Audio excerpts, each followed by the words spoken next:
Ele jogou a prancheta dela no chão, cuspiu aos seus pés e disse com um sorriso no rosto: "Gente como você entra pela porta dos fundos." Depois chamou a polícia para expulsá-la do prédio como se fosse uma criminosa. Os seguranças riram, os moradores assistiram em silêncio. Ninguém moveu um dedo. Mas o que aquele homem de farda preta e ego inflado não sabia, o que nenhum deles sequer imaginava, era que a mulher que ele humilhava na frente de todos não era uma faxineira, nem uma entregadora, nem uma prestadora de serviço qualquer. Ela era a nova arquiteta-chefe da cidade, nomeada pelo próprio prefeito, com o poder de aprovar ou demolir qualquer empreendimento daquele município. E quando a verdade veio à tona, já era tarde demais. Na traseira de um táxi com o banco de couro rasgado e o ar-condicionado que mais cuspia ar quente do que frio, Márcia Nascimento observava a cidade passar pela janela embaçada. O motorista, um senhor de cabelo grisalho e rádio sintonizado numa estação de forró, não fazia ideia de quem carregava em seu carro. E Márcia preferia assim. Ela nunca gostou de holofotes, de tapetes vermelhos, de títulos pendurados na parede. Seu diploma mais valioso não estava emoldurado em nenhum escritório. Estava gravado em suas mãos, nas calosidades de quem cresceu misturando cimento com o pai aos domingos, nas cicatrizes de quem carregou tijolos antes de aprender a desenhar plantas. O táxi cruzou a ponte que separava os dois mundos da cidade. De um lado, as ruas estreitas do bairro Vila Esperança, onde Márcia cresceu. Casas de alvenaria sem reboco, fios elétricos emaranhados como teias de aranha, crianças jogando bola descalças em vielas onde o asfalto nunca chegou. Do outro lado, como se alguém tivesse desenhado uma fronteira invisível, surgiam as avenidas largas com palmeiras imperiais, as calçadas de granito polido e os muros altíssimos dos condomínios de luxo, onde cada apartamento custava o que uma família da Vila Esperança não ganharia em 3 vidas inteiras. Márcia sorriu de canto, um sorriso com gosto de ironia e um toque de melancolia.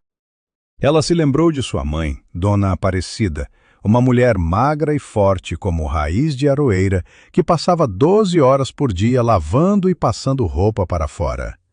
As mãos da mãe, vermelhas e rachadas pelo sabão, eram o motor que mantinha a casa de pé.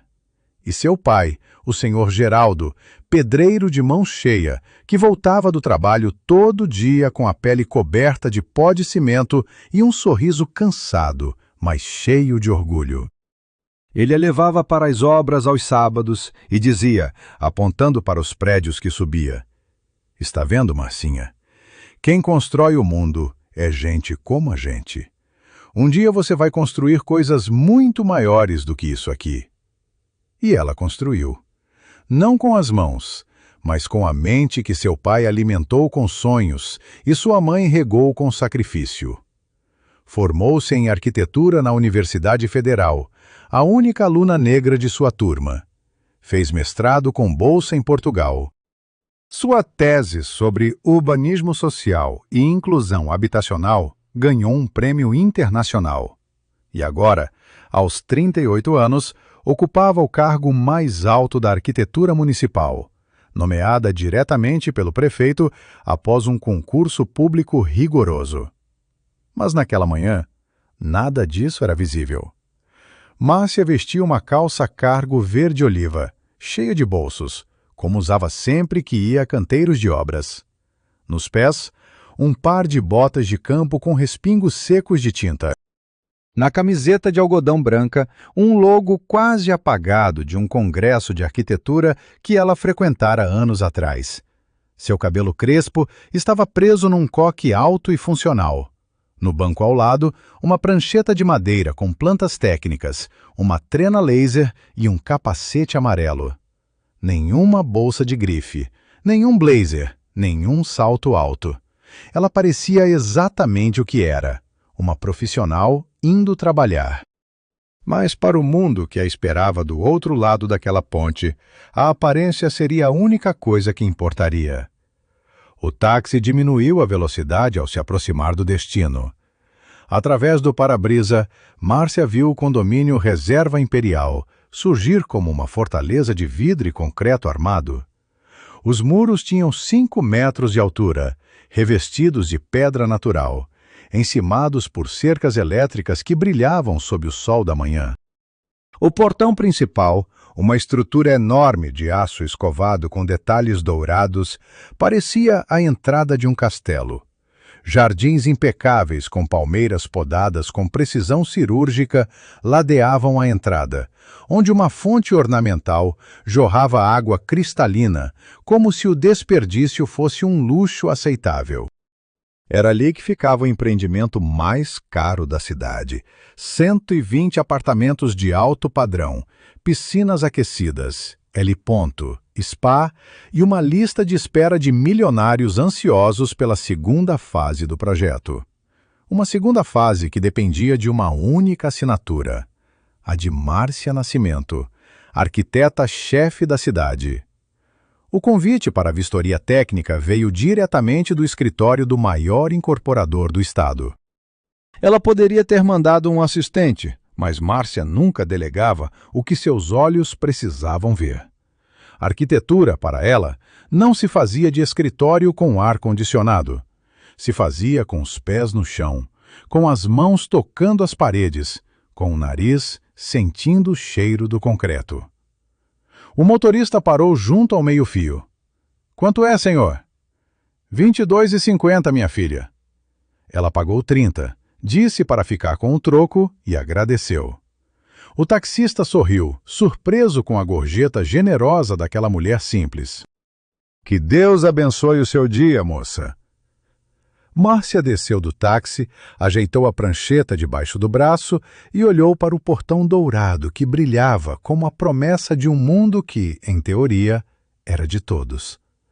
Ela não fazia ideia de que, nos próximos minutos, aquele portão se tornaria o palco da maior humilhação de sua vida. Mas também não sabia que seria o mesmo lugar onde a justiça, quando finalmente acordasse, falaria com uma voz que ninguém jamais esqueceria. A cancela brilhava como ouro sob o sol da manhã. Mas por trás daquele brilho, existia um homem que decidia quem era digno de entrar e quem deveria rastejar. E esse homem, naquele dia, cometeu o maior erro de sua vida.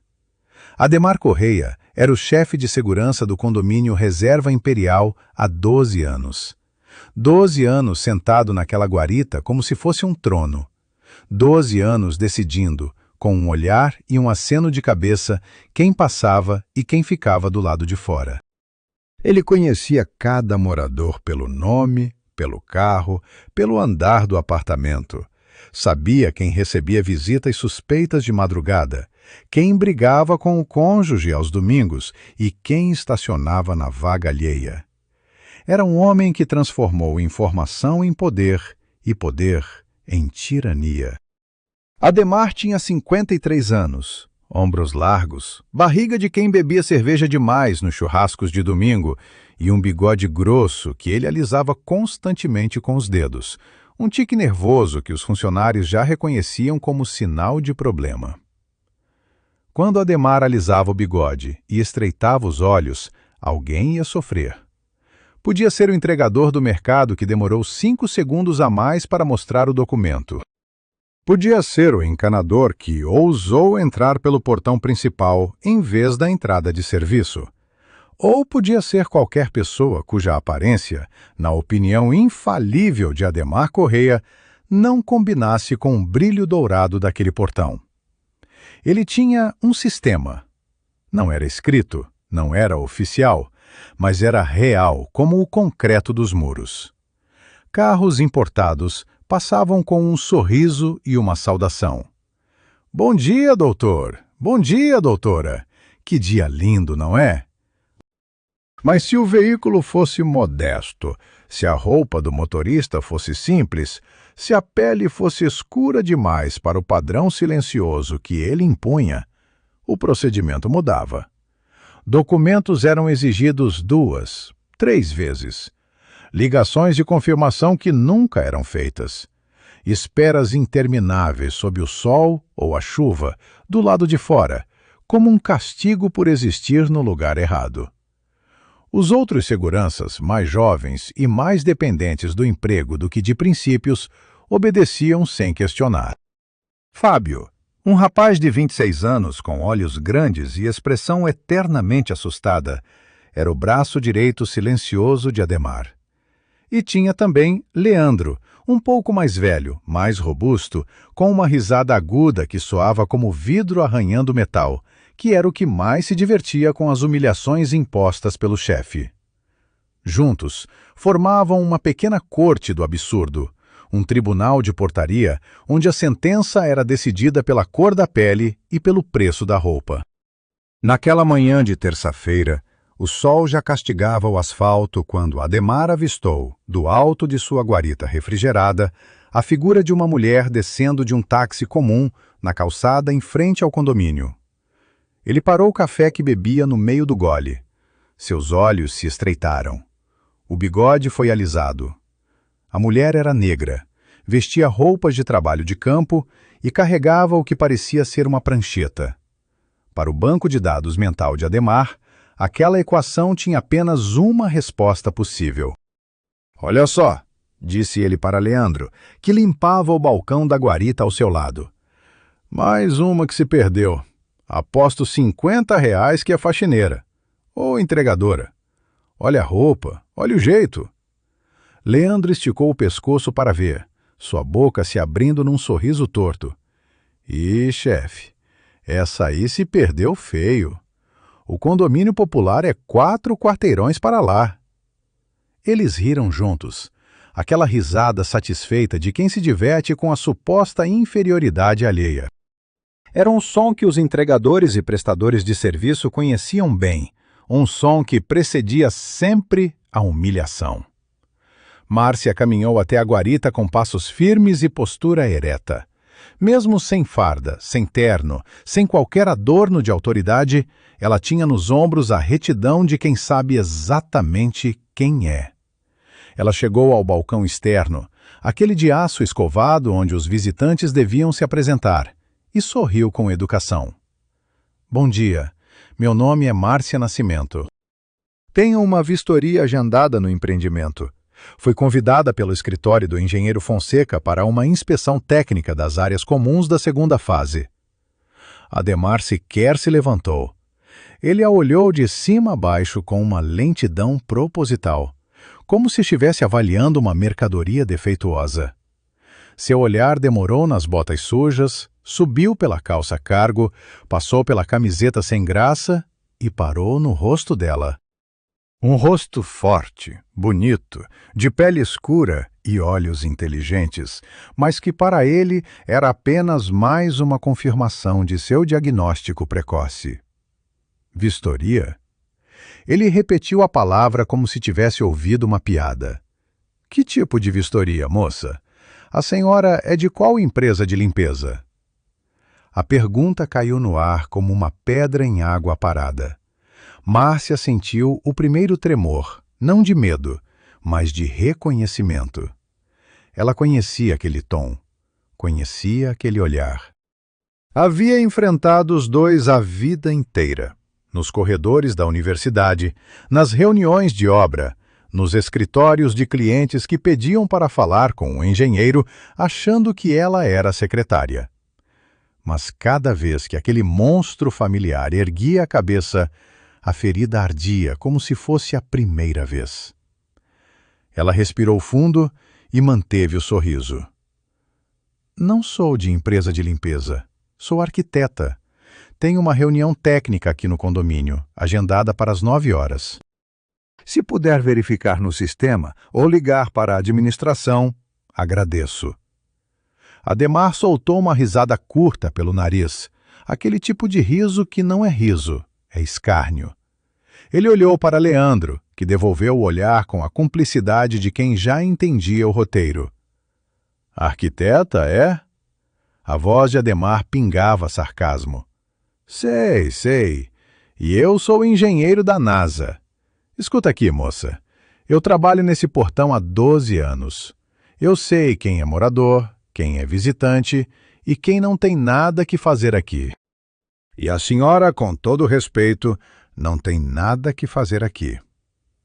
A palavra respeito, dita sem nenhum, foi o primeiro corte.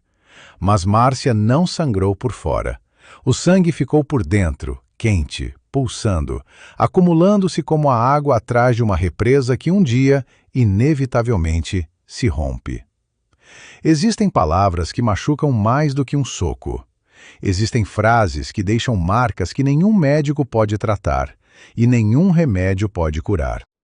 E naquela manhã, cada sílaba que saiu da boca daquele homem foi uma facada calculada na dignidade de uma mulher que, sozinha, valia mais do que todo aquele condomínio junto com seus muros, suas piscinas e sua arrogância. O ar entre Márcia e Adhemar ficou pesado, carregado, como a atmosfera antes de uma tempestade tropical. Ela ainda mantinha a compostura, aquela postura que aprendera não nos livros de etiqueta, mas na escola da vida, onde abaixar a cabeça podia significar nunca mais levantá-la. Senhor, eu compreendo que o senhor tem um protocolo. Eu respeito isso. Mas eu tenho um agendamento formal e posso provar. Se me permitir, posso mostrar o e-mail de convite no meu celular. Ela desbloqueou a tela e estendeu o aparelho na direção de Adhemar. Na tela, aberto e claro, estava o e-mail oficial do escritório Fonseca Incorporações, com data, horário, nome completo dela e a descrição da vistoria técnica. Era uma prova inequívoca, um documento digital que qualquer pessoa razoável teria aceitado em 2 segundos. Adhemar não tocou no celular. Ele sequer olhou para a tela. Com um gesto de mão que era puro teatro de desdém, afastou o aparelho como se fosse uma mosca incômoda. Guarde isso aí, moça. Qualquer um hoje em dia fabrica um e-mail no computador. Eu não caio nessa. A senhora acha que é a primeira que aparece aqui inventando história para entrar? A acusação era clara e cortante como uma lâmina. Ele não estava apenas duvidando dela, estava chamando-a de mentirosa, de golpista, na frente de todos. Fábio, o segurança mais jovem, desviou o olhar para o chão, visivelmente desconfortável, mas mudo como uma pedra. Leandro, ao contrário, parecia estar se divertindo imensamente, os braços cruzados e o sorriso torto estampado no rosto como uma máscara de crueldade. Márcia guardou o celular no bolso. Sua voz permanecia calma, mas por dentro algo começava a tremer, não de medo, de raiva. Uma raiva ancestral que ela herdou de sua mãe, de sua avó, de gerações de mulheres que ouviram as mesmas palavras em portões diferentes. Senhor, eu estou pedindo educadamente. Por favor, ligue para a administração do condomínio ou para o escritório do engenheiro Fonseca. Eles confirmarão a minha visita em menos de 1 minuto.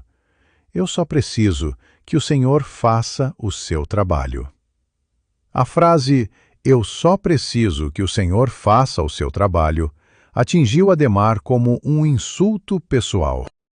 Seu rosto, já avermelhado pelo calor e pela irritação, ficou roxo. Ele se levantou da cadeira com uma violência desnecessária, o couro sintético chiando com o movimento. Fazer o meu trabalho? A voz dele subiu, grossa e ameaçadora. É exatamente o que eu estou fazendo. O meu trabalho é proteger os moradores desse condomínio de gente que não deveria estar aqui. E a senhora, com essa roupa, com essa cara de quem veio sei lá de onde, quer que eu acredite que é arquiteta? Arquiteta? Ele repetiu a palavra como se fosse a coisa mais absurda que já ouvira, e depois se virou para Leandro, buscando validação. Leandro, você já viu a arquiteta assim, vestida desse jeito, chegando de táxi? Leandro abriu a boca para responder, mas Adhemar não precisava de resposta. Ele já estava performando para uma audiência que se formava. 2 moradores que saíam para o trabalho haviam parado seus carros para observar a cena pelo retrovisor. Uma empregada doméstica, de uniforme branco, espreitava pela grade lateral com os olhos arregalados. E do outro lado da rua, na padaria da esquina, 3 pessoas com celulares na mão começavam a prestar atenção. Então Adhemar fez o que, em sua mente distorcida, era o gesto definitivo de autoridade. Ele se inclinou sobre o balcão, arrancou a prancheta das mãos de Márcia com um puxão brusco e a jogou no chão com força. As plantas técnicas se espalharam pelo asfalto quente, páginas de projeto que representavam meses de trabalho meticuloso, deslizando pelo concreto como pássaros feridos. Vai me mostrar documento falso, é? A senhora acha que eu nasci ontem? Escuta bem o que eu vou te dizer. Gente como você não entra por esse portão. Gente como você tem a entrada de serviço, lá atrás, se tiver autorização. Se não tiver, dá meia volta e some daqui antes que eu tome providências. Gente como você. 3 palavras. 6 sílabas. Um mundo inteiro de significados não ditos, mas perfeitamente compreendidos. Não era sobre roupa, não era sobre táxi, não era sobre prancheta, era sobre pele. Era sobre o lugar que homens como Adhemar acreditavam que mulheres como Márcia deviam ocupar no mundo. Um lugar invisível, silencioso, subserviente. Márcia olhou para as folhas de projeto espalhadas no chão. Uma delas, a planta da fachada principal da segunda fase do condomínio, estava sob a sola do sapato de Adhemar, que a pisava sem perceber. A ironia era tão perfeita que chegava a doer. O homem que a impedia de entrar estava literalmente pisando no futuro que ela desenhara. Ela se abaixou lentamente e começou a recolher os papéis, um por um, com a dignidade de quem recolhe os pedaços de algo sagrado que foi profanado. Suas mãos não tremiam, seus olhos não choravam. Mas dentro de seu peito, o coração batia com a força de um tambor de guerra, bombeando não sangue, mas fogo. A moradora do apartamento 1203, uma senhora de cabelo branco e olhos azuis desbotados pelo tempo, observava a cena de dentro de seu carro com a janela entreaberta. Seu motorista particular esperava a cancela abrir, mas ela havia pedido que ele parasse. Seu rosto refletia um desconforto profundo, as sobrancelhas franzidas, a boca entreaberta como se quisesse dizer algo. Mas a janela permaneceu entreaberta e a boca permaneceu muda. O silêncio dos que assistem sem agir, pensou Márcia sem olhar para ninguém, é o combustível que mantém homens como esse funcionando. Enquanto Márcia recolhia seus papéis ajoelhada no chão quente, Leandro decidiu que a cena precisava de mais uma camada de humilhação. Ele saiu de trás do balcão, caminhou até ela e parou a menos de 1 metro, olhando-a de cima com os braços cruzados. Ei, moça, quer uma dica? Na próxima vez que for inventar uma história, pelo menos coloca uma roupa decente. Assim até eu ia pensar 2 vezes antes de te barrar. Ele riu da própria piada, uma risada aguda que ecoou pela portaria como unha arranhando um quadro negro. Fábio, o mais jovem, virou o rosto e engoliu em seco. Havia vergonha em seus olhos, mas não havia coragem em suas pernas. Márcia se levantou. Ela segurava a prancheta contra o peito como uma armadura. Seus olhos encontraram os de Adhemar, e naquele instante, algo mudou no ar. Ela não estava mais pedindo, não estava mais explicando, não estava mais tentando convencer. Ela estava registrando. Cada palavra, cada gesto, cada risada, tudo estava sendo gravado na memória de uma mulher que sabia exatamente o peso da lei e da justiça. O Senhor vai se arrepender disso, disse ela, a voz baixa e firme, como o concreto que seu pai lhe ensinou a respeitar. Não é uma ameaça, é um fato. E eu sugiro que o senhor comece a pensar nas suas próximas palavras com muito cuidado. Ademar soltou uma gargalhada. Ai, que medo! Agora a faxineira está me ameaçando. Leandro, chama a polícia. Diz que tem uma mulher aqui causando tumulto e se recusando a sair. Invasão de propriedade privada. Vamos ver se ela continua corajosa quando a viatura chegar. Ele alisou o bigode, satisfeito com a própria decisão, e voltou para a guarita para fazer a ligação. Não tinha dúvida alguma de que estava no controle. Não fazia ideia de que acabara de assinar sua própria sentença. Quando um homem com um rádio e um ego do tamanho de um arranha-céu chama a polícia para expulsar uma mulher que ele decidiu que não pertence a um lugar, ele deveria ter pelo menos uma certeza: a de que está certo. Ademar Correia não tinha essa certeza. Ele tinha algo muito pior. Tinha a convicção cega do preconceito, que nunca questiona, nunca duvida e nunca, jamais, pede desculpas. O telefonema foi feito com a teatralidade de quem se sente herói de um filme ruim. Ademar pegou o telefone da guarita, discou o número da delegacia do bairro e inflou o peito como um pavão antes de falar. Alô, aqui é o Ademar Correia, chefe de segurança do condomínio Reserva Imperial. Estou com uma situação aqui na portaria. Uma mulher em atitude suspeita tentando invadir o empreendimento. Já foi orientada a se retirar e está se recusando, causando tumulto e intimidando os funcionários. Solicito uma viatura com urgência para remoção. Cada palavra era uma distorção calculada. Invasão, tumulto, intimidação. Ele transformou uma mulher parada na calçada segurando papéis em uma ameaça que justificava sirenes e viaturas. O policial do outro lado da linha, treinado para reagir a palavras como essas, confirmou o envio da equipe em menos de 10 minutos. Ademar desligou e voltou para fora com o peito ainda mais estufado. Pronto, disse ele para Márcia, que permanecia de pé do lado de fora da cancela, a prancheta abraçada contra o corpo. A polícia está vindo. Agora a senhora pode escolher, ou sai por bem, ou sai de viatura. A escolha é sua. Márcia não respondeu. Não porque não tivesse palavras, ela tinha milhares, cada uma mais afiada que a anterior. Mas porque sabia que naquele momento qualquer reação sua seria usada contra ela. Se levantasse a voz, seria agressiva. Se chorasse, seria fraca. Se tentasse forçar a entrada, seria criminosa.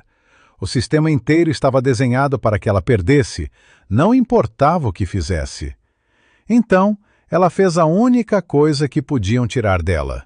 Ficou de pé, ereta, digna, em silêncio, sob o sol que já queimava sua pele, enquanto os seguranças a vigiavam como se fosse uma delinquente perigosa. Leandro havia se posicionado a 2 metros dela, os braços cruzados, lançando olhares de superioridade. Fábio ficou dentro da guarita, mas seus olhos iam e vinham entre Márcia e o chefe, o conflito interno estampado em seu rosto jovem. Os minutos se arrastaram como horas. O calor subia do asfalto em ondas visíveis, distorcendo o ar. O suor escorria pela testa de Márcia, mas ela não se moveu, não se sentou, não reclamou. Quando tentou se encostar no banco de concreto junto à guarita, Ademar interveio imediatamente. Esse banco é para moradores e convidados. A senhora não é nenhum dos dois. Fique em pé aí onde está. A crueldade era tão gratuita que chegava a ser absurda. Um banco de concreto público sendo negado a uma mulher sob o sol escaldante, não por uma questão de regra, mas por puro exercício de poder mesquinho. A senhora do apartamento 1203, que ainda estava em seu carro observando, levantou a mão e chamou Ademar. Senhor Ademar, não acha que está exagerando? Talvez devesse verificar se ela tem mesmo o tal agendamento? Ademar se virou com um sorriso forçado, aquele que guardava para os moradores. Fique tranquila, dona Beatriz. A situação está sob controle. Já chamei as autoridades. Não queremos gente estranha circulando por aqui, não é? A senhora sabe como é. Dona Beatriz sabia como era. Ela sabia exatamente o que aquelas palavras significavam, e o desconforto em seu rosto se aprofundou. Mas ela apenas fez um gesto para o motorista seguir em frente e o carro deslizou para dentro do condomínio, levando consigo mais uma testemunha que viu tudo e não fez nada. Foi então que Márcia, com movimentos lentos e deliberados, tirou o celular do bolso. Ela não fez uma ligação dramática, não gritou, não ameaçou, não anunciou para quem estava ligando. Ela simplesmente virou de costas, afastou-se 3 passos e falou em voz baixa, tão baixa que ninguém pôde ouvir o conteúdo. A conversa durou menos de 40 segundos. Ademara observou com desconfiança. Para quem a senhora está ligando? A senhora está chamando reforço? Quer trazer mais gente para invadir aqui? Márcia guardou o celular e voltou a encará-lo com aquele olhar sereno que o irritava mais do que qualquer grito. Eu estou apenas informando as pessoas certas sobre o que está acontecendo aqui. A frase era simples, quase inocente. Mas havia algo na forma como ela a pronunciou, com uma calma que não era resignação, mas sim a paciência calculada de quem sabe que o tempo está ao seu lado, que fez algo se mexer no fundo do estômago de Ademar. Uma sombra minúscula de dúvida, um fio de instinto que sussurrava. E se eu estiver errado? Mas o ego era grande demais e a dúvida era pequena demais. Ele a esmagou antes que ela pudesse crescer e voltou a alisar o bigode, confiante de que a viatura resolveria tudo. O barulho chegou antes da imagem. A sirene, alta e estridente, cortou o ar da manhã como uma faca. Os moradores que saíam para o trabalho diminuíram a velocidade. Os pedestres na calçada pararam. As janelas dos apartamentos mais baixos se abriram, rostos curiosos espreitando de trás das cortinas. A viatura policial dobrou a esquina com a urgência de quem responde a um chamado de assalto armado. Luzes vermelhas e azuis piscando, pneus cantando no asfalto.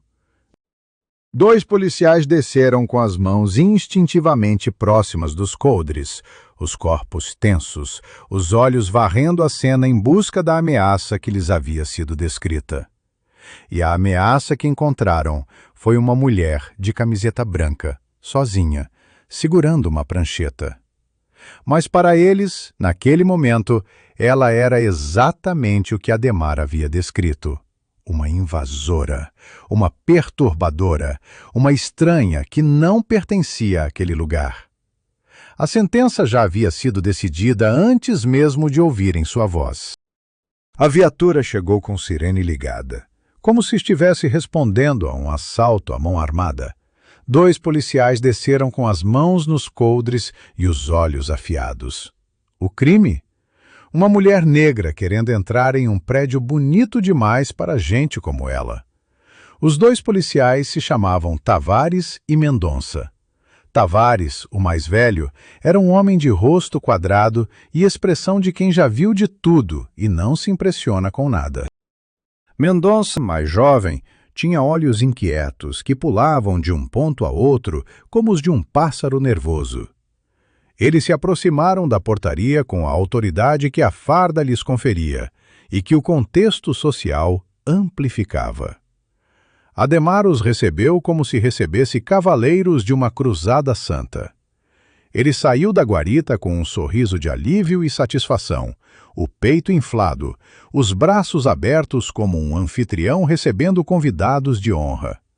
Graças a Deus que chegaram, senhores. É aquela ali. Ele apontou para Márcia com o dedo como quem aponta para um animal numa jaula. Tentou invadir o condomínio, se recusou a sair, está causando tumulto. Eu orientei, expliquei, pedi com educação, mas a senhora é teimosa. A versão de Ademar era uma obra de ficção digna de prêmio. Cada fato havia sido esculpido, polido e pintado com as cores que melhor serviam à sua narrativa. Na sua versão, Ele era o profissional exemplar e Márcia era a ameaça. Tavares se aproximou de Márcia com passos lentos e medidos. Sua voz era profissional, mas carregava aquele tom de autoridade que não deixa espaço para negociação. Senhora, seus documentos, por favor. Márcia, que já esperava aquele momento, abriu seu bolso lateral com calma e retirou sua carteira de identidade profissional do Conselho de Arquitetura e Urbanismo. Era um documento oficial, com foto, número de registro, carimbo e selo holográfico. Ela o estendeu com a mão firme. Aqui está. Meu nome é Márcia Nascimento. Sou arquiteta registrada no Conselho. Tenho uma vistoria técnica agendada neste empreendimento. Fui impedida de entrar pelo chefe de segurança, que se recusou a verificar qualquer informação que eu ofereci. Tavares pegou o documento e o examinou com uma atenção exagerada, virando-o de um lado para outro como se procurasse um defeito invisível. Mendonça, ao seu lado, copiava os dados em um bloco de notas com a lentidão de quem não tem pressa alguma. Ademar, parado atrás dos policiais como um diretor nos bastidores, lançava comentários que envenenavam o ar. Isso aí pode ser falso, viu? Hoje em dia qualquer um faz documento no computador. Eu não confio. Olha bem a foto, olha bem. A insinuação era transparente. Ele não estava questionando o documento, estava questionando o direito de Márcia de possuí-lo. Uma mulher com aquela aparência, naquelas roupas, com aquela pele, não poderia ser o que dizia ser.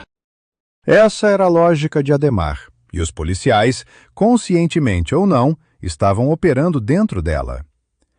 Mendonça se voltou para Márcia com uma expressão que tentava ser neutra, mas que trazia nas entrelinhas a semente da desconfiança plantada por Ademar. Senhora, o senhor aqui diz que a senhora tentou forçar a entrada e causou tumulto. É verdade? Márcia sentiu a bile subir. Não, não é verdade. Eu cheguei aqui, me identifiquei educadamente, ofereci meu documento e o e-mail de convite. O senhor Ademar se recusou a verificar qualquer coisa, jogou minha prancheta no chão e me impediu até de me sentar enquanto esperava. Tudo o que eu fiz foi ficar em pé na calçada pública. Ela apontou para as câmeras de segurança do condomínio. Tudo está gravado naquelas câmeras, cada segundo, cada palavra. Se há alguém causando tumulto aqui, não sou eu. A menção às câmeras fez Ademar hesitar pela primeira vez. Um lampejo de preocupação cruzou seus olhos, rápido como um raio, mas visível para quem soubesse ler rostos. E Márcia sabia. Ela lia rostos como lia plantas de construção, identificando cada estrutura, cada falha, cada ponto fraco. Mas Tavares, o policial mais velho, já havia entrado no papel que o chamado lhe atribuíra.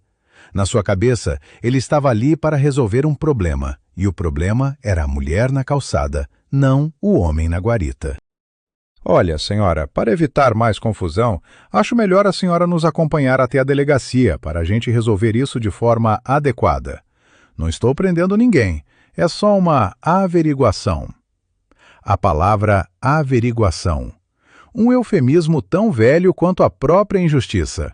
Significava, vou te tirar daqui porque é mais fácil do que questionar o homem que me chamou.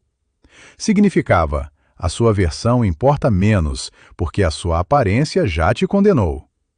A pequena multidão que se formara na calçada observava tudo. Um motoboy parado no semáforo gravava com o celular apoiado no guidão. Uma mãe com um carrinho de bebê do outro lado da rua filmava discretamente. E na padaria da esquina, um rapaz de boné e mochila de faculdade, cujo nome era Rafael, segurava o celular com as duas mãos, o enquadramento perfeito, a gravação contínua, o rosto concentrado de quem sabia que estava registrando algo que o mundo precisava ver. Nesse momento, Dona Beatriz, a moradora do apartamento 1203, apareceu na portaria a pé. Ela havia deixado o carro na garagem e voltado, algo em sua consciência a impedindo de simplesmente seguir o dia como se nada estivesse acontecendo. Ela se aproximou dos policiais com a autoridade que seus cabelos brancos e seu endereço nobre lhe conferiam. Com licença, senhores. Eu sou moradora deste condomínio há 8 anos. Eu assisti a tudo desde o início. Essa mulher não fez absolutamente nada de errado. Ela chegou, se identificou e foi maltratada pelo segurança. Isso que estão fazendo é um absurdo. Ademar se virou, o rosto contorcido. Dona Beatriz, por favor, isso não é assunto seu. Volte para o seu apartamento que a gente resolve. Eu estou há 12 anos aqui cuidando da segurança de vocês. Mas Dona Beatriz não recuou. Cuidando da segurança? Ou decidindo quem merece ser tratado como gente e quem não merece? Porque o que eu vi aqui não foi segurança, foi crueldade. O silêncio que se seguiu foi interrompido por um som que ninguém esperava. Um motor potente, suave e grave, como o ronronar de um felino gigante. Um carro importado preto, um sedã de luxo com vidros escuros, surgiu pela rua e parou diante da portaria com a precisão de quem conhece bem o caminho. A porta do motorista se abriu e de dentro desceu um homem de terno escuro, sapatos brilhando, cabelo grisalho penteado para trás. Seu rosto, bronzeado e angular, era o tipo de rosto que estampava capas de revistas de negócios. Ele deu 3 passos em direção à cena, seus olhos absorvendo tudo em um instante. Márcia cercada por policiais, os papéis espalhados, Ademar com seu sorriso de dono do mundo. E então seu rosto mudou. A expressão de quem chega tranquilo a uma reunião de rotina se transformou na expressão de quem encontra sua casa pegando fogo. Sua voz cortou o ar com a força de uma explosão controlada, cada sílaba carregada de uma fúria que fez todos os presentes congelarem no lugar. O que vocês estão fazendo com a doutora Nascimento? O nome Doutora Nascimento, dito com aquela reverência, caiu sobre a cena como um raio em céu aberto. Ademar piscou. Os policiais se entreolharam. Leandro engoliu em seco. E Márcia, pela primeira vez naquela manhã, permitiu que um sorriso quase imperceptível, frio e afiado como uma lâmina, se formasse no canto de seus lábios. A tempestade que ela havia invocado com aquela ligação silenciosa de 40 segundos acabara de chegar. Existe um som que nenhum tirano esquece, o som da sua própria queda. Para uns, é o estalar de algemas. Para outros, o silêncio de um telefone que ninguém mais atende. Para Ademar Correia, o som de sua ruína foi uma única frase, dita por um homem de terno que ele passou 12 anos bajulando. O que vocês estão fazendo com a doutora Nascimento? O homem que desceu do carro importado preto era o engenheiro Renato Fonseca, braço direito e sócio operacional do maior grupo incorporador do estado. Fonseca Incorporações era responsável por mais de 40 empreendimentos de alto padrão na região metropolitana, e a Reserva Imperial era a joia da coroa, o projeto mais ambicioso e mais lucrativo de sua carteira. Renato Fonseca não era apenas um nome no e-mail que Márcia tentou mostrar. Era o homem que movia as engrenagens financeiras de metade dos bairros nobres da cidade. E era ele, pessoalmente, quem havia convidado Márcia Nascimento para a vistoria. Renato caminhou até o grupo com passos largos e decididos, cada passada irradiando uma autoridade que não precisava de farda, de distintivo nem de arma. Bastava o corte do terno, o brilho do relógio no pulso e o peso do sobrenome. Ele parou diante dos policiais, que instintivamente recuaram meio passo, o instinto animal reconhecendo um predador maior na cadeia alimentar. Alguém pode me explicar por que a arquiteta-chefe do município está sendo tratada como uma criminosa na porta do meu empreendimento? A frase caiu como uma bomba de fragmentação. Cada palavra era um estilhaço que atingia um alvo diferente. A arquiteta-chefe atingiu os policiais. Do município atingiu Ademar. Meu empreendimento atingiu todos ao mesmo tempo. Tavares, o policial mais velho, foi o primeiro a reagir, embora reagir fosse um termo generoso para o que ele fez. Ele abriu a boca, fechou, abriu de novo e produziu um som que era metade pergunta, metade engasgo. Doutor, nós recebemos um chamado de invasão de propriedade. O chefe de segurança aqui relatou que que a doutora estaria tentando entrar sem autorização e causando tumulto. Renato se virou lentamente para Ademar. O movimento foi quase cinematográfico. A rotação controlada de um homem que está calculando exatamente o nível de destruição que vai causar. Seus olhos encontraram os do chefe de segurança, e o que Ademar viu neles foi algo que nunca havia visto em 12 anos de serviço naquele portão. O olhar de um homem que tem o poder de apagá-lo do mapa.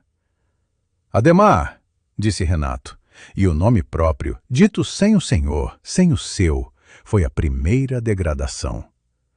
Você está me dizendo que impediu a entrada da doutora Márcia Nascimento? A pessoa que eu pessoalmente convidei para a vistoria técnica mais importante deste empreendimento? A mulher que tem nas mãos a aprovação da segunda fase deste condomínio, um projeto de 180 milhões de reais. A cada número, a cada fato, o rosto de Ademar perdia uma camada de cor. O vermelho da arrogância deu lugar ao rosa do choque, que deu lugar ao branco da compreensão, que finalmente atingiu o cinza do terror puro. Seus lábios se moviam, mas nenhum som inteligível saía deles. Renato não esperou resposta. Ele pegou o celular do bolso do pallet e discou um número. A ligação foi atendida em 2 toques. A voz do outro lado era grave e autoritária, o tipo de voz que pertence a homens que assinam cheques com muitos zeros. Doutor Silveira, é o Renato. Estou na portaria da Reserva Imperial. Sim, senhor. Aquela vistoria com a arquiteta-chefe. O seu chefe de segurança, Ademar Correia, impediu a doutora Nascimento de entrar. A humilhou publicamente. Jogou o material de trabalho dela no chão e chamou a polícia para expulsá-la.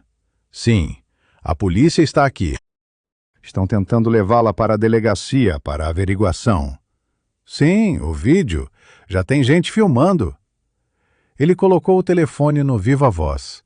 A voz do Dr. Silveira, o incorporador, o dono de tudo aquilo, preencheu o ar da portaria como o trovão que anuncia o dilúvio.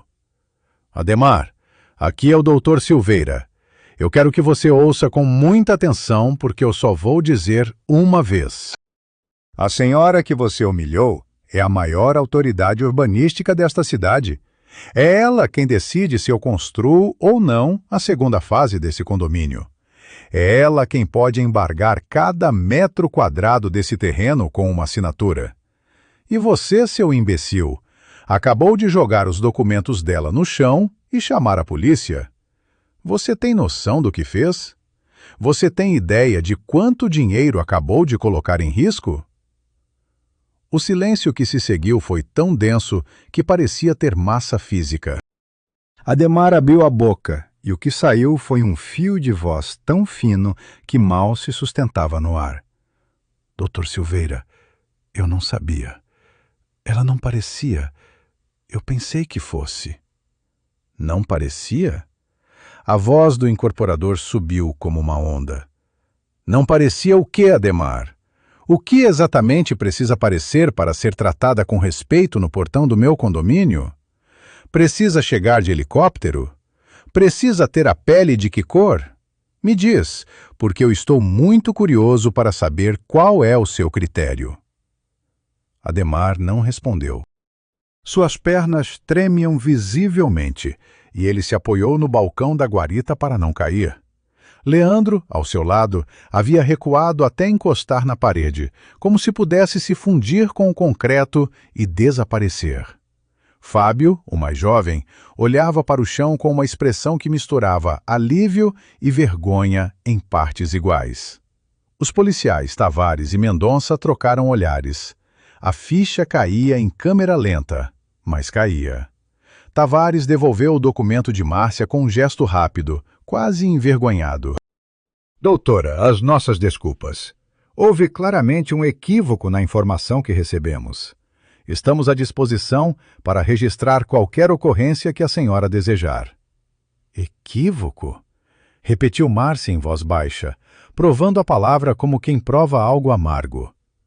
É assim que vocês chamam? Equívoco? Ela não gritou. Não precisava. O peso daquela única pergunta era mais devastador que qualquer explosão de raiva. Era a pergunta que ecoava a voz de milhares de pessoas que todos os dias, em portarias, delegacias, shoppings e calçadas de todo o país, ouviam a mesma palavra equívoco, como se fosse um pedido de desculpas aceitável por uma injustiça inaceitável. Renato Fonseca se aproximou de Márcia e, diante de todos, estendeu a mão com uma reverência que contrastava violentamente com o tratamento que ela recebera minutos antes. Doutora Nascimento, em nome do Grupo Fonseca Incorporações, eu peço as mais sinceras desculpas. Isso é inaceitável e não reflete os nossos valores. O senhor Ademar Correia não representa mais este empreendimento a partir deste segundo. Ele se virou para Ademar uma última vez. Recolha seus pertences e saia. Seu acesso ao condomínio está cancelado. O departamento jurídico entrará em contato. E reze para que a doutora Nascimento seja mais misericordiosa do que eu, porque se depender de mim, isso aqui vai ser só o começo. Ademar, com o rosto de um homem que acorda de um pesadelo para descobrir que o pesadelo é a realidade, deu um passo para trás. Suas mãos pendiam ao longo do corpo como objetos inúteis. O bigode que ele alisava com tanto orgulho agora parecia apenas um detalhe ridículo em um rosto destruído. 12 anos de poder imaginário, evaporados em menos de 10 minutos. E enquanto ele recolhia suas coisas da guarita com mãos trêmulas, do outro lado da rua, Rafael, o estudante de jornalismo com o celular em mãos, verificou o arquivo de vídeo. 32 minutos de gravação contínua. Cada insulto, cada gargalhada, cada momento de humilhação, tudo registrado em alta definição. Ele olhou para a tela, depois olhou para Márcia, e soube com a intuição de quem nasceu na era digital que aquele vídeo não era apenas uma prova. Era uma sentença. Quando o vídeo atingiu 1 milhão de visualizações, Ademar Correia ainda não sabia que o pior estava por vir. Porque a internet tem uma memória de elefante, uma velocidade de raio e a misericórdia de um deserto. E a justiça, quando desperta de seu sono, cobra juros de todos os anos em que dormiu. Rafael enviou o vídeo naquela mesma noite, primeiro para um coletivo de jornalismo independente do qual fazia parte. Depois para seu perfil pessoal, com uma legenda curta e direta. A arquiteta, chefe da cidade, é barrada, humilhada e quase presa na portaria de condomínio de luxo. O crime dela? Existir com a cor errada no lugar errado. Até quando?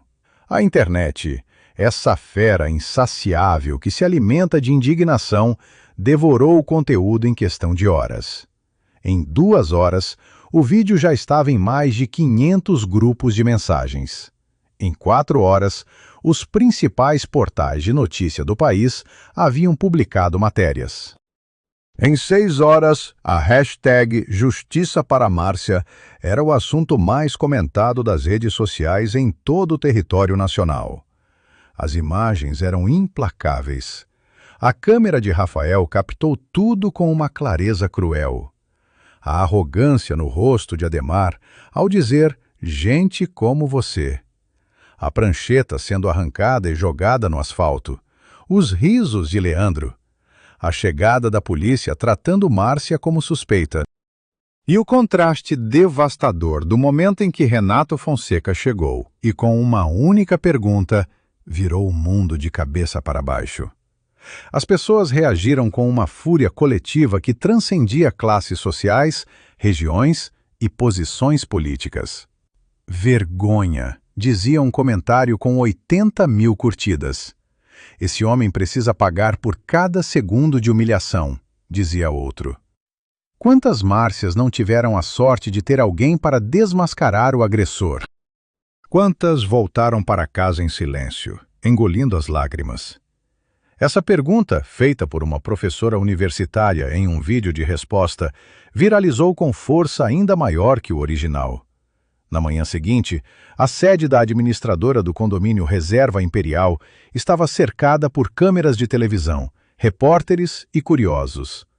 O síndico, um empresário gordo e nervoso que suava através de seu terno caro como uma esponja sendo espremida, convocou uma reunião extraordinária de emergência. A pauta tinha um único item: a crise que ameaçava destruir a reputação e o valor de mercado do empreendimento mais caro da cidade.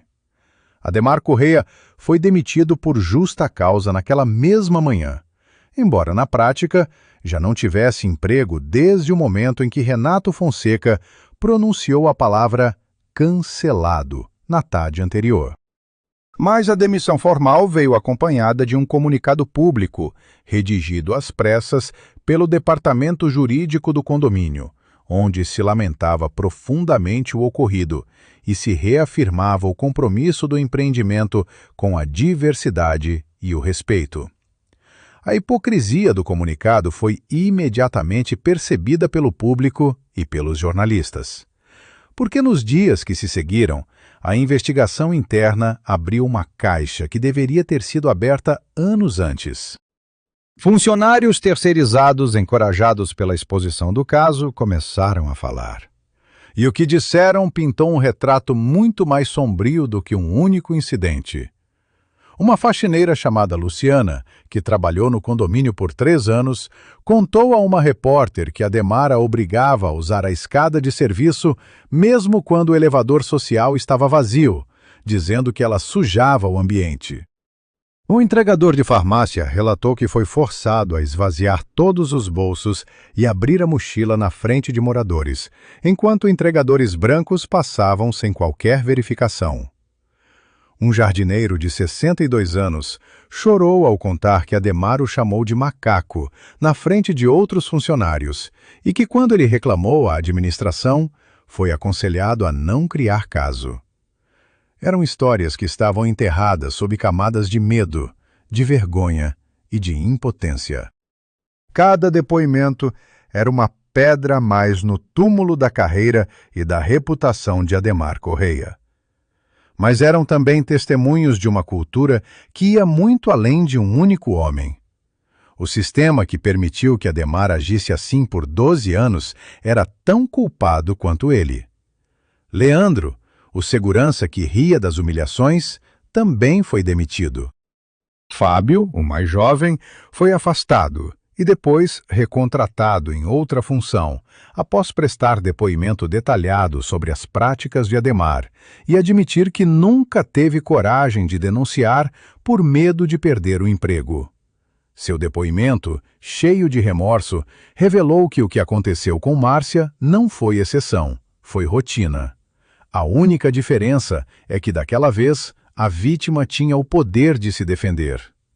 A repercussão não ficou restrita às redes sociais.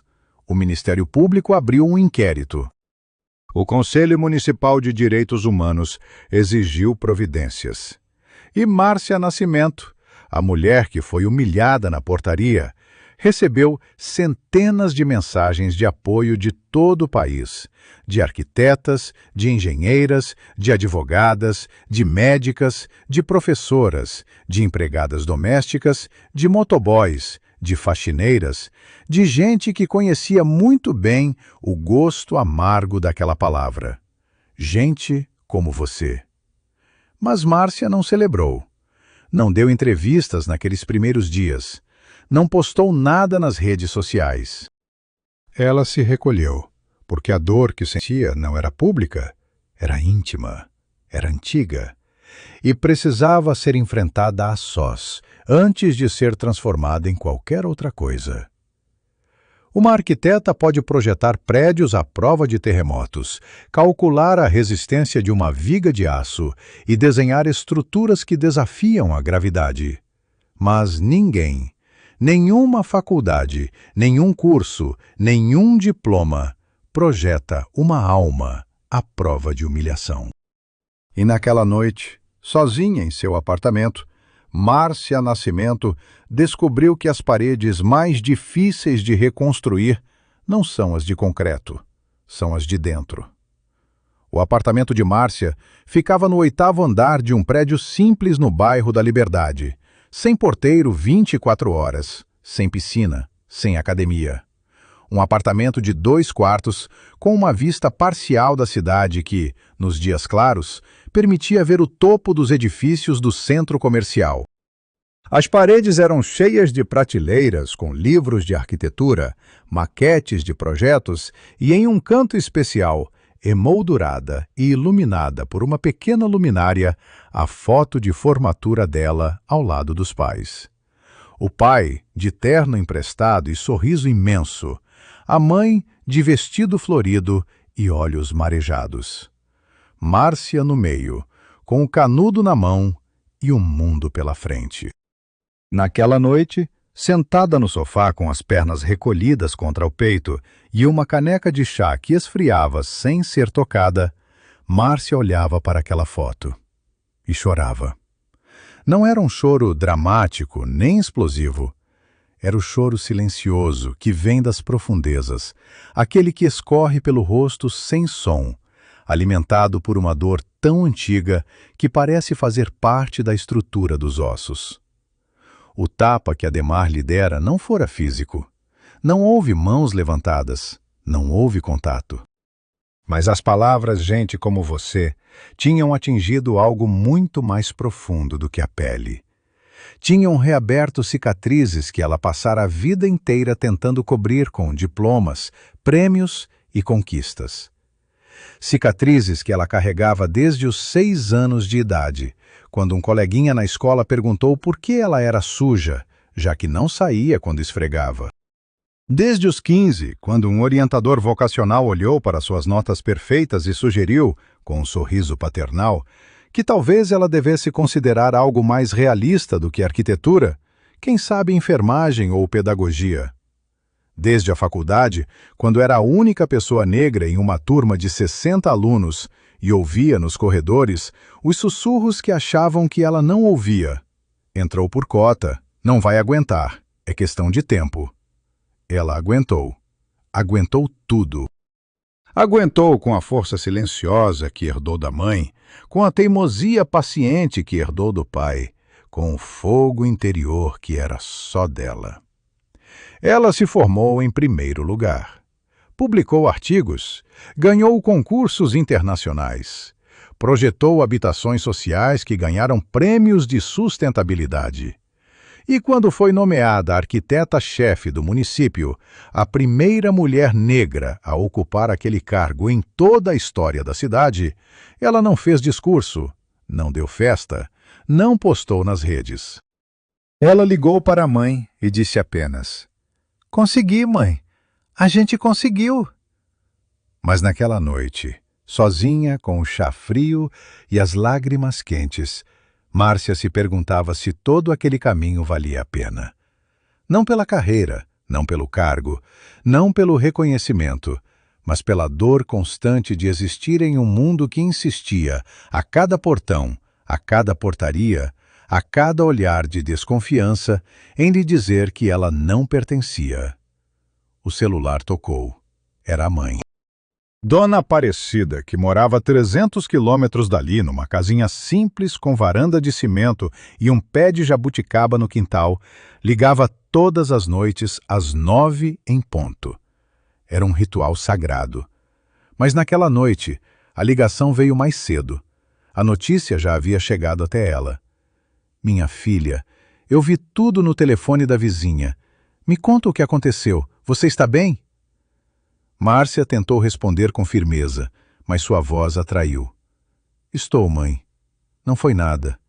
Já está tudo resolvido. Mas Dona Aparecida conhecia cada nota da voz de sua filha, como um músico conhece seu instrumento. Ela ouviu a rachadura por trás da firmeza, o tremor escondido sob o controle. Não me diz que não foi nada, Marcinha. Eu sei o que é isso. Eu conheço esse bicho. A voz da mãe ficou embargada, mas não fraca. Quando eu lavava roupa para a Dona Helena, lembra? O marido dela me acusou de roubar um par de brincos. Chamou a polícia na minha frente, dentro da cozinha. Os brincos estavam debaixo da cama o tempo todo. E sabe o que ele disse depois? Disse que eu devia agradecer por não ter ido presa. Nunca pediu desculpa. Nunca. Eu engoli aquilo e voltei a trabalhar no dia seguinte, porque tinha 2 meninas para criar. Márcia fechou os olhos. As lágrimas que ela tentava conter desceram em torrente. Dona Aparecida continuou, a voz ganhando uma força que parecia vir de um lugar mais antigo do que ela mesma. Mas você, minha filha, não precisa engolir. Você não precisa voltar a trabalhar fingindo que nada aconteceu. Você tem a voz que eu nunca tive. Você tem o poder que eu só sonhei para você. Então não chora de tristeza, Marcinha. Se for para chorar, chora de raiva. E depois enxuga essas lágrimas e mostra para esse mundo quem é a filha de Aparecida. Márcia segurou o telefone com as 2 mãos, como se segurasse a própria mãe. As palavras da mulher que lavou roupa a vida inteira para que ela pudesse desenhar prédios entraram em seu peito como concreto armado, preenchendo as rachaduras, reforçando as estruturas que a humilhação tentara derrubar. Quando desligou, Márcia ficou imóvel por um longo tempo. Depois, se levantou, caminhou até a sua mesa de trabalho e abriu a pasta de um projeto que vinha desenvolvendo há meses em segredo, nas horas vagas entre reuniões e vistorias. Era o projeto Raízes, um complexo de habitação popular com espaços comunitários, creche, biblioteca e horta coletiva, desenhado para o bairro da Vila Esperança, o mesmo bairro onde ela cresceu carregando tijolos com o pai. Ela olhou para as plantas, para os desenhos, para os cálculos, e entendeu que a resposta para a dor não era o silêncio, era a construção. Não apenas de prédios, mas de precedentes. De caminhos que não existiam antes e que precisavam existir para que as próximas Márcias não tivessem que enfrentar os mesmos muros. Ela abriu o computador e começou a escrever. Não um desabafo, não uma denúncia nas redes sociais.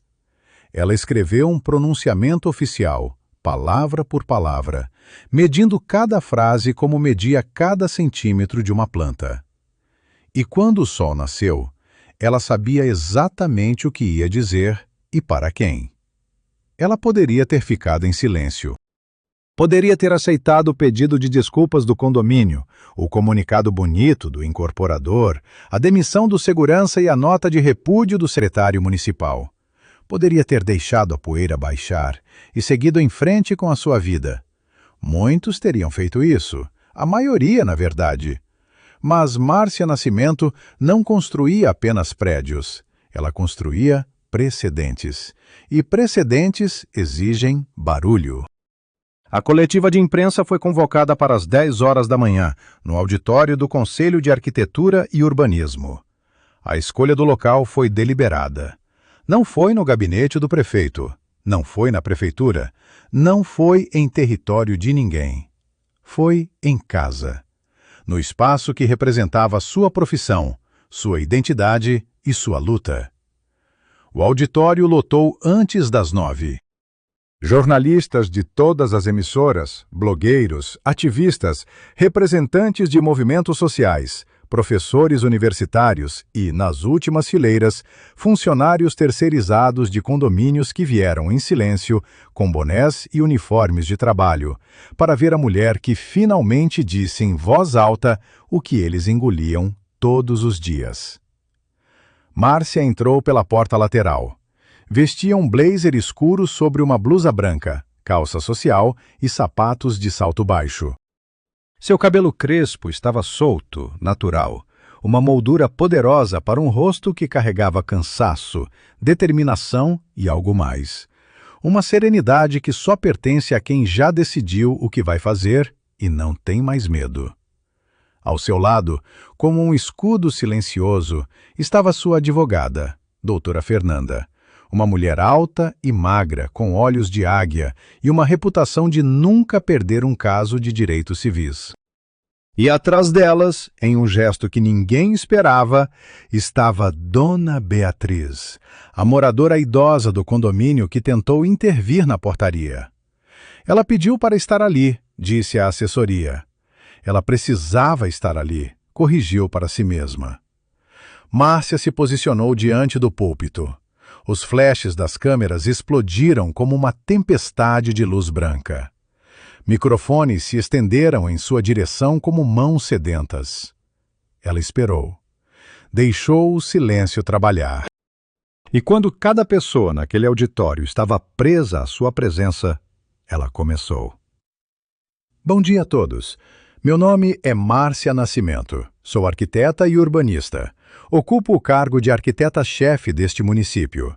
Há 3 dias, fui impedida de entrar em um condomínio onde tinha uma vistoria técnica agendada. Fui insultada. Tive meu material de trabalho jogado no chão. A polícia foi chamada para me expulsar e fui tratada como uma criminosa. O motivo? Eu não parecia ser o que sou. Ela fez uma pausa. Seus olhos varreram o auditório, encontrando rostos conhecidos e desconhecidos. E em cada um deles, ela viu um reflexo de sua própria dor. Mas eu não estou aqui para falar sobre mim. Eu tive a sorte, se é que podemos chamar assim, de ter um cargo que forçou as pessoas a me ouvirem. Eu tive um vídeo que viralizou. Tive uma hashtag. Tive o apoio de um homem poderoso que chegou no momento certo. Mas e as outras? E a faxineira Luciana, que foi obrigada a usar escada de serviço por 3 anos porque sujava o elevador? E o entregador que teve que esvaziar os bolsos na frente de estranhos? E o jardineiro de 62 anos, que foi chamado de macaco no seu local de trabalho? Eles não tinham cargo, não tinham vídeo, não tinham hashtag. Eles tinham apenas a sua dignidade. E ela foi roubada em silêncio, todos os dias, durante anos. A voz de Márcia não tremeu. Estava firme como a fundação de um edifício bem projetado. Mas havia nela uma emoção contida que fazia o ar vibrar. A discriminação neste país não é um acidente. É uma estrutura. É um muro invisível, mais alto e mais espesso do que qualquer muro de condomínio. E assim como qualquer estrutura, ela precisa ser inspecionada, denunciada e, quando necessário, demolida. Ela respirou fundo e continuou. É por isso que estou anunciando 3 medidas concretas. Primeira, estou movendo uma ação civil contra o condomínio Reserva Imperial e contra o senhor Ademar Correia por discriminação racial, injúria e danos morais. Não pelo dinheiro, que será integralmente doado a organizações de combate ao racismo, mas para criar jurisprudência, para que cada portaria, cada guarita, cada empresa deste país saiba que existem consequências reais para o racismo institucional. O auditório estava em silêncio absoluto. Ninguém digitava, ninguém sussurrava. Segunda medida. Como arquiteta-chefe do município, estou instituindo a partir de hoje uma nova norma urbanística. Todo empreendimento que solicitar aprovação municipal será obrigado a comprovar que seus funcionários de segurança e atendimento passaram por treinamento antidiscriminatório certificado. Além disso, câmeras com áudio nas áreas de acesso e portaria serão obrigatórias, com armazenamento mínimo de 90 dias. Quem não cumprir, não constrói. Murmúrios percorreram o auditório. Era uma medida ousada, sem precedentes, que mudaria a forma como condomínios, shoppings e edifícios comerciais operavam. E a terceira medida? Estou acelerando a aprovação do projeto Raízes, um complexo de habitação popular no bairro da Vila Esperança, com creche, biblioteca, espaços comunitários e áreas verdes. Porque a melhor resposta ao preconceito não é apenas punir quem discrimina, é construir um mundo onde todos tenham dignidade, começando por quem sempre foi deixado de fora. Ela se afastou do microfone por um instante e olhou para a plateia. Nas últimas fileiras, os trabalhadores de uniforme estavam de pé, os olhos brilhando. Dona Beatriz, sentada na primeira fila, secava as lágrimas com um lenço de renda. Então Renato Fonseca, o engenheiro que estava presente na plateia, levantou-se. Ele caminhou até o púlpito com passos pesados de quem carrega o peso de uma responsabilidade que demorou a aceitar. Diante das câmeras, diante do país, ele olhou para Márcia e falou: Doutora Nascimento, eu não posso desfazer o que aconteceu, mas posso assumir a responsabilidade que cabe a mim e à minha empresa. O condomínio Reserva Imperial falhou não apenas com a senhora, mas com todos os funcionários e visitantes que sofreram discriminação sob nosso teto sem que fizéssemos nada. Em nome do Grupo Fonseca Incorporações, eu peço desculpas publicamente. E anuncio que seremos o primeiro empreendimento a adotar integralmente as novas normas propostas pela senhora, antes mesmo de elas se tornarem obrigatórias. Ele estendeu a mão. Márcia a segurou. O aperto de mãos, firme e demorado, foi registrado por centenas de flashes. Não era um gesto de iguais, porque o ponto de partida nunca fora igual. Mas era um gesto de começo. O primeiro tijolo de um muro diferente. Um muro que não divide, mas que sustenta. Se você chegou até aqui, é porque essa história tocou alguma coisa dentro de você. Fica até o final, porque o que vem agora é o momento que faz tudo valer a pena. Um ano depois, no mesmo portão onde foi humilhada, Márcia Nascimento cortou a fita de inauguração. Mas desta vez, não era como visitante, nem como suspeita, nem como invasora. Era como a mulher que redesenhou o futuro daquela cidade, um traço de cada vez. O sol da tarde de sábado pintava o céu de laranja e dourado quando Márcia subiu ao pequeno palco montado na entrada do conjunto habitacional Raízes. O empreendimento se erguia onde antes havia apenas um terreno abandonado coberto de mato e entulho, a 3 quarteirões da casa onde ela cresceu. 4 blocos de apartamentos de 4 andares, com fachadas coloridas que Márcia desenhou, inspirada nos tecidos africanos que sua avó costurava. No térreo, uma creche com janelas enormes para entrar à luz do sol. Ao lado, uma biblioteca comunitária que já tinha nome, Biblioteca Aparecida Nascimento, em homenagem à mulher que lavou roupa a vida inteira para que a filha pudesse desenhar o mundo. Dona Aparecida estava ali, sentada na primeira fila de cadeiras plásticas, com seu vestido florido de domingo e um sorriso que parecia iluminar mais do que o sol de outubro. Ao seu lado, para a surpresa de muitos, estava Dona Beatriz, a moradora do condomínio Reserva Imperial, que havia cruzado a cidade para estar presente. As duas mulheres, separadas por mundos inteiros de renda, endereço e história, estavam juntas naquele momento, unidas por um fio invisível que Márcia havia tecido sem querer, o fio da dignidade reconhecida. Na plateia, entre os futuros moradores do conjunto, funcionários da prefeitura, jornalistas e curiosos, estavam também rostos que completavam o mosaico daquela história. Rafael, o estudante de jornalismo cujo vídeo mudou tudo, estava lá com uma credencial de imprensa profissional no pescoço, resultado de uma bolsa integral que recebeu de um instituto de comunicação após o caso viralizar. Luciana, A ex-faxineira do condomínio estava lá com o marido e os filhos, agora empregada em uma empresa que aplicava as novas normas antidiscriminatórias. E Fábio, o jovem ex-segurança que não teve coragem de falar naquele dia, mas que depois depôs contra Adhemar, estava lá também, trabalhando como voluntário no programa de mediação comunitária que Márcia ajudou a criar. Márcia olhou para todos eles e sentiu o peito apertar, não de dor, mas daquele tipo de emoção que é grande demais para caber em uma pessoa só. Ela se aproximou do microfone e as conversas cessaram. Quando eu era criança, disse ela, meu pai me levava às obras onde ele trabalhava. Ele era pedreiro. Levantava paredes que nunca seriam suas, colocava tijolos em casas onde nunca moraria, dava acabamento em apartamentos que custavam 100 vezes o seu salário. E eu ficava ali, sentada num balde virado, olhando para ele, e pensava, um dia eu vou construir casas para a gente como a gente. Ela sorriu, e naquele sorriso havia décadas inteiras de caminhada. Gente como a gente. Essa expressão tem um significado muito diferente dependendo de quem a pronuncia. Na boca de alguns, é uma condenação. É uma cerca, uma portaria, um muro. Mas na boca do meu pai, era um abraço.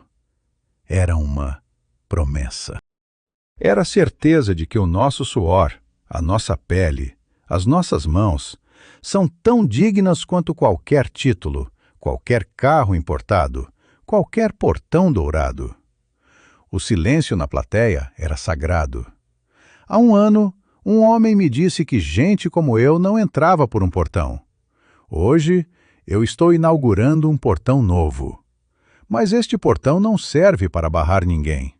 Serve para receber, para acolher, para dizer, entre, esta casa é sua, porque você é digno dela. Cada parede deste lugar foi pensada com amor e com raiva. Amor pelas famílias que vão morar aqui, e raiva de um mundo que insiste em dizer que algumas pessoas merecem menos. Eu me recuso a aceitar esse mundo. E enquanto eu puder segurar um lápis e desenhar uma planta, eu vou continuar construindo outro. Dona Aparecida, na primeira fila, não tentava mais conter as lágrimas.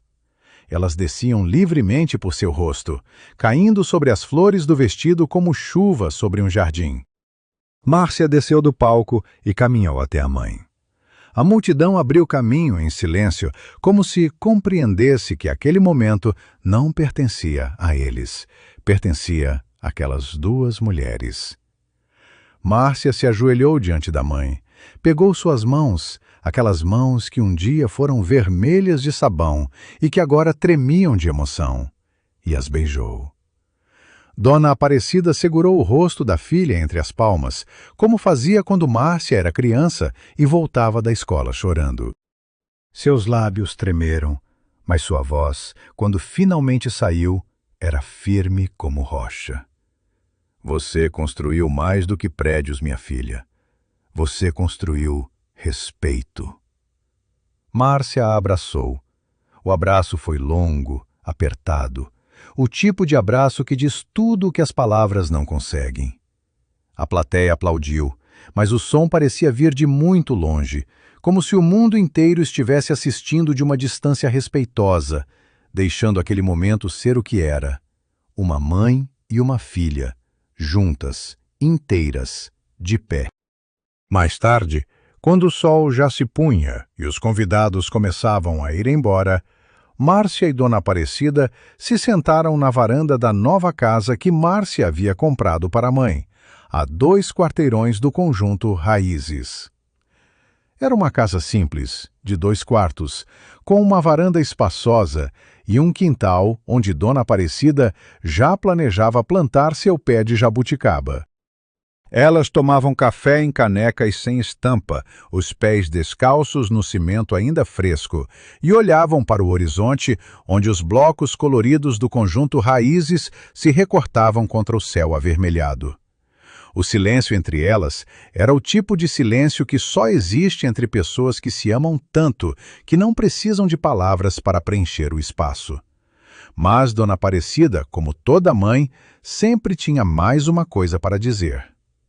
Marcinha, você sabe o que o seu pai diria se estivesse aqui? Márcia sorriu. O quê, mãe? Dona Aparecida olhou para os prédios ao longe e por um instante seus olhos pareceram ver algo além deles, algo que só ela podia enxergar. Ele diria, está vendo, Aparecida? A nossa menina não construiu só prédios, ela construiu o caminho. Márcia segurou a mão da mãe e ficaram ali, juntas, enquanto a noite descia suavemente sobre a cidade que elas, cada uma à sua maneira, haviam ajudado a transformar. E em algum lugar dessa mesma cidade, em uma comunidade onde o sinal de internet era fraco e o sinal de esperança era forte, uma menina de 10 anos, sentada num balde virado ao lado de uma obra, desenhava plantas de casas em um caderno de escola. Sua mãe, ao vê-la desenhar, sorriu e disse, "Bonito, filha, mas o que é isso?" E a menina respondeu, sem tirar os olhos do desenho, "É uma casa, mãe. Uma casa para gente como a gente." A história de Márcia virou lenda. Não nos muros dos condomínios de luxo, mas nas salas de aula, nos canteiros de obras, nas portarias onde os funcionários agora pensavam 2 vezes antes de olhar alguém de cima para baixo. Não porque tinham medo da punição, mas porque tinham ouvido uma voz que lhes mostrou que a dignidade não se mede pela cilindrada do carro, nem pelo brilho do sapato, nem pela cor da pele, mas pela coragem de quem insiste em construir, mesmo quando o mundo inteiro tenta derrubar. Nunca subestime uma mulher com uma prancheta e um sonho, porque quando ela constrói, não é apenas paredes que se erguem, é o futuro inteiro. Se essa história te emocionou, comenta aqui embaixo de onde você está assistindo, sua cidade, seu estado, seu país. Compartilha com alguém que precisa ouvir isso hoje. E se inscreve no canal para não perder nenhuma das nossas histórias. A próxima pode ser ainda mais forte. Até lá!